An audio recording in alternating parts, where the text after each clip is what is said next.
une histoire. Je vais me mettre au micro. Non, t'inquiète, c'est bien.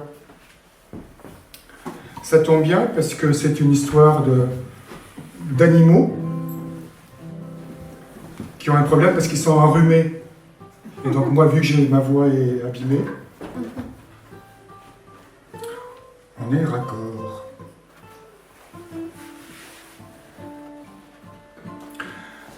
Donc c'est un petit conte en patois sologno, de la Sologne, que je vais trouver dans un almanach, l'almanach 2014 du Sologno.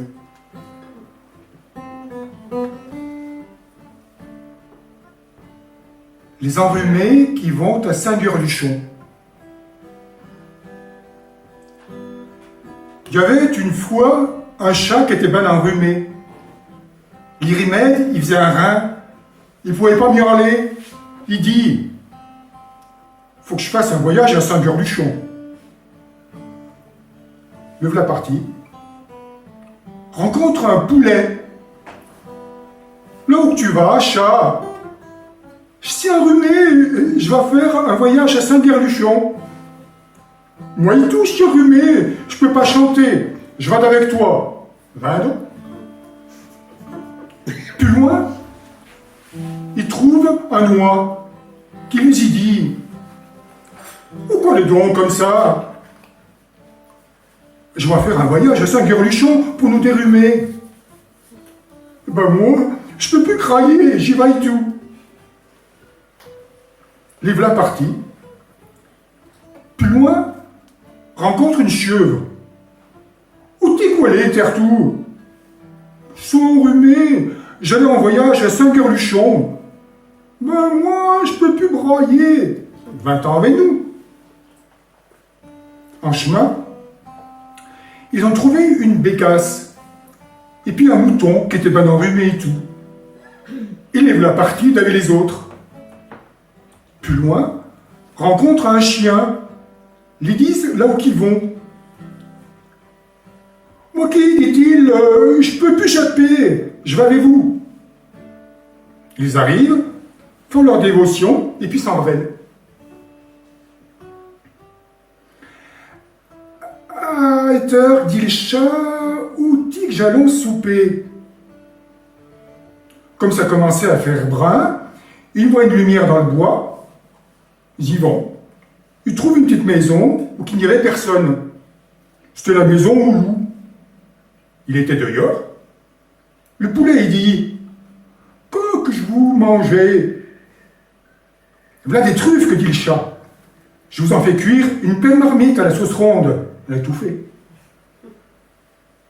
Quand les truffes ont été cuites, ils se sont mis après. Ils ont eu bientôt tout mangé.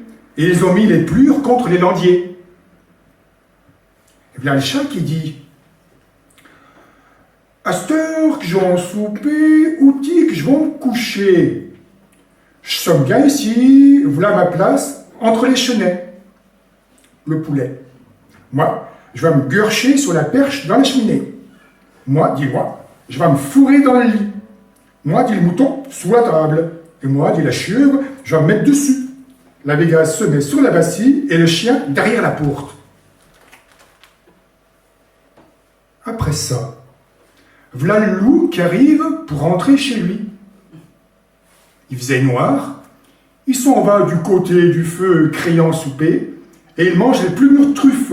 Puis voilà le chat qui lui colle ses griffes sur la gueule, le poulet qui lui crotte sur le nez, il va pour aller au lit, l'oie le tape avec ses ailes, il se recule contre la table, le mouton lui fouette un coup de tête, et la chèvre l'encorne. Il va à la bastille, la bécasse le pique au cul avec son bec, il s'en saute dehors, et en passant par la porte, le chien qui était derrière l'a bravement mordu.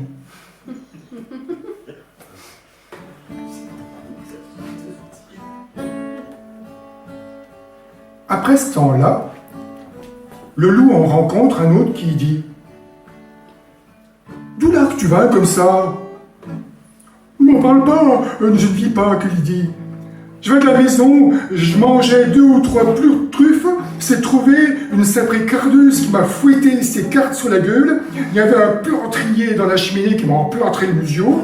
Je vois pour me coucher, il y avait une laveuse qui m'a battu avec son battoir. Je vois avec la table, il y avait un fendeux de bois qui m'a cogné avec sa maillotche, une faneuse qui m'a enfourché avec sa fourche, et à la Bastille, un cordonnier qui m'a piqué avec son haleine, et puis c'est pas tout, derrière la porte, mon ami, le maréchal qui m'a serré avec cette naille, aussi, je m'en suis tant sauvé, et que le diable m'emporte s'y retourne. Les autres ont dormi toute la nuit, à la pique du jour s'en sont allés, et il y a bien longtemps qu'ils sont plus rhumés.